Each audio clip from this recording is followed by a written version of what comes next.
To Surya's TV. Good evening news. జిల్లాలో సార్వత్రిక ఎన్నికల ఓట్ల లెక్కింపుకు ఏర్పాట్లు పూర్తి చేశామని జిల్లా కలెక్టర్ మరియు జిల్లా ఎన్నికల అధికారి, అరకు పార్లమెంటరీ నియోజకవర్గ రిటర్నింగ్ అధికారి నిశాంత్ కుమార్ తెలిపారు. కౌంటింగ్ జరిగే రోజు including law and order in the corridor, counting hall దగ్గర ఈవీఎం స్ట్రాంగ్ రూమ్ నుంచి కౌంటింగ్ హాల్ కి వెళ్ళినంత వరకు అంత సెంట్రల్ పోలీస్ ఫోర్స్ కంట్రోల్లో ఉంటుంది. So CRPF as well as CISF ఆ బాధ్యత నిర్వహిస్తాయి. కంప్లీట్ కంట్రోల్ స్ట్రాంగ్ రూమ్ నుంచి ఈవీఎం కౌంటింగ్ హాల్ కి తీసుకువెళ్ళడం, కౌంటింగ్ హాల్ లోపల జనాల్ని పంపడం, కౌంటింగ్ హాల్లో జరిగిన డిస్టర్బెన్స్ కంట్రోల్ చేయడం, లేకపోతే ఆ కారిడోర్ దగ్గర సిఆర్పిఎఫ్ ని అక్కడ డిప్లాయ్ చేయడం జరుగుతుంది. అసెంబ్లీ ఉదయం 8:30కి స్టార్ట్ అవుతుందని, పార్లమెంట్ 8కి స్టార్ట్ అవుతుందని, మొదటి పోస్టల్ బ్యాలెట్ ను లెక్కింపు స్టార్ట్ అవుతుందని ఢిల్లీరావు తెలిపారు. బై 6 to 7 మధ్యలో మళ్ళీ ఓపెన్ చేసుకొని హాల్లో రెడీ చేసుకొని బండ్లింగ్ రెడీ చేసుకుని దానికి తగ్గట్టుగా ఏ టేబుల్కి ఎలా ఇవ్వాలి అంటే దాంట్లో మనం ఏంటంటే ఈసారి ఈ కౌంటింగ్ సూపర్వైజరు, కౌంటింగ్ అసిస్టెంట్స్, తర్వాత మల్టిపుల్ అబ్జర్వర్స్ ఇదంతా కూడా నలుగురు ఒకే టైం యాక్టివిటీ చేసేటట్టుగా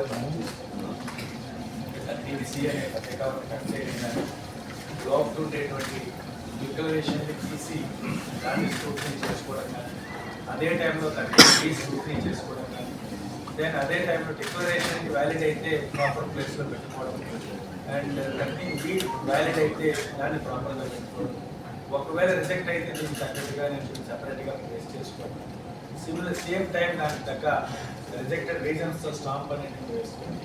సో ఇదంతా కూడా పర్ఫెక్ట్ అనేటువంటి దాంతో కోఆర్డినేషన్తో చేస్తే తప్ప మనకు ఒక 500 ఉన్నాయనుకోండి, 500కి యావరేజ్గా మనకి మేము 10-15 సెకండ్స్ దాని తగ్గట్టుగా చేసుకుంటే 3.5 hours పడుతుంది. సో అంతా ఇప్పటికే డ్రై రన్ అనేటువంటి చేసుకొని సో బై 3:30కి అనేటువంటి పోస్టల్ బ్యాలెట్. విజయవాడ సింగ్నగర్ గృహానికి చెందిన సీఎం గులకరాయి కేసు నిందితుడు సతీష్ లాయర్ సలీంతో కలిసి ఇంటికి చేరుకుని తల్లిదండ్రులను చూసి కన్నీరు మున్నీరు అయిన సతీష్. మాకు ఈ కేసుకి అయితే ఏం సంబంధం లేదు సార్, మేము కొట్టలేదు, మమ్మల్ని కావాలని ఇరికిచ్చారు, మేమైతే కొట్టలేదు.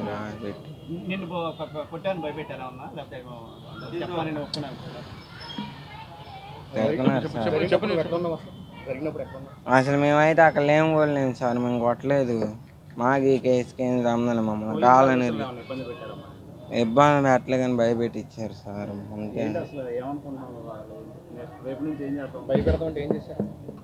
అంటే గన్లు అవి దగ్గర పెట్టి భయపెట్టించారు సార్, అంతే. మా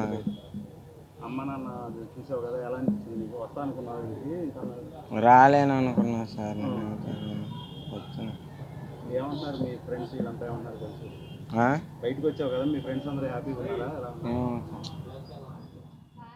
తిరుపతి జిల్లాలో కౌంటింగ్ కు సంబంధించిన అన్ని ఏర్పాట్లు పూర్తయ్యాయని జిల్లా కలెక్టర్ ప్రవీణ్ కుమార్ తెలిపారు. కౌంటింగ్ హాల్ సైజ్ పెద్ద ఉండడం వల్ల అక్కడే 4-5 పోస్టల్ బ్యాలెట్ టేబుల్ ఏర్పాటు చేసి కౌంటింగ్ చేయబోతున్నామండి.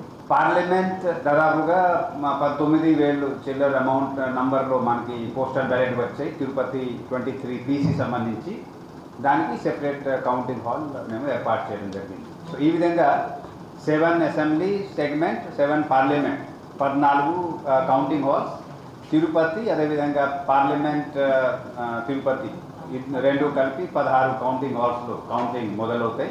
పోస్టల్ బ్యాలెట్ 8 గంటలకి మొదలవుతుంది. హాఫ్ అన్ అవర్ తర్వాత ఈవీఎం కౌంటింగ్, సియులో ఓట్ రిజల్ట్ తెలుసుకోవడం మొదలవుతుందండి 8:30కి. స్ట్రాంగ్ రూమ్ 7 o'clock ఆ టైంలో కంటెస్టింగ్ క్యాండిడేట్స్ వాళ్ళ ఏజెంట్ సమక్షంలో, అబ్జర్వర్ సమక్షంలో, మన జిల్లాలో కూడా అబ్జర్వర్స్ 4 ఉంటారు. రేపు అందరూ రాపోతున్నారు. రేపు సెకండ్ రెండమైజేషన్ కూడా చేస్తున్నాము. జూన్ 4న జరగనున్న కౌంటింగ్ సందర్భంగా తెనాలిలో అల్లరి మూకలు గొడవలు సృష్టించే ప్రయత్నం చేస్తున్నాయని, ప్రశాంత వాతావరణంలో కౌంటింగ్ జరిగేలా అన్ని పార్టీలు సంయమనం పాటించాలని కోరారు. పార్టీలకు అతీతంగా మనందరం కూడా ప్రజల తీర్పుని గౌరవిద్దాం. ఎవరు కూడా తొందరపడి అనవసరమైన ఘర్షణ వాతావరణానికి తీసుకెళ్లే విధంగా ఎవరు చేసినా, మీ దృష్టికి ఎవరు చేస్తున్నట్టు వచ్చినా తప్పకుండా మీరు ఇమీడియట్గా అధికార యంత్రాంగాన్ని అప్రమత్తం చేయాల్సిన అవసరం ఎంతో ఉంది. ఎందుకంటే తెనాల్లో మనకి ఎప్పుడు గతంలో ఇటువంటి సంఘటనలు లేవు. ఒక ప్రశాంతమైన వాతావరణంలో ప్రజల తీర్పుని గౌరవించుకునే విధంగా మనందరం కూడా కలిసికట్టుగా మన ప్రాంత అభివృద్ధి కోసం, మన ప్రజల శ్రేయస్సు కోసం ఈ ప్రాంతం మరొకసారి అపూర్వ వైభవం తీసుకొచ్చే విధంగా మనందరం కృషి చేద్దాం తప్ప అనవసరమైన కొంతమంది ఆలోచనల మేరకు ఇక్కడున్న ఒక ప్రశాంతమైన వాతావరణం చెడగొట్టడానికి వాళ్ళు చేస్తున్న ప్రయత్నాన్ని మీరందరూ కూడా తిప్పికొట్టాలి. అది పౌరుడిగా మీకు ఆ బాధ్యత ఉంది. ఎన్నికల సందర్భంగా రేపు కౌంటింగ్ జరుగుతున్న పరిణామంలో ఆధారం చేసుకుని కొంతమంది అల్లర్ముఖులు కొన్ని ప్రాంతాల్లో అలజడి సృష్టించడానికి ప్రయత్నం చేస్తున్నారని పోలీస్ వర్గాలు నా దృష్టికి తీసుకొచ్చాయి. కాబట్టి దయచేసి మనందరం కూడా ఒక బాధ్యతగా ఒక మంచి వాతావరణం మనం నెలకొల్పే విధంగా మన ప్రాంతాన్ని మనం గౌరవించుకుని ప్రజల తీర్పుని మనం శిరస్సు వహించి ఆశీర్వాదంగా తీసుకుని ముందుకెళ్లే విధంగా నిలబడదాం. ధన్యవాదాలు. ఈ వార్తలు ఇంతటితో సమాప్తం.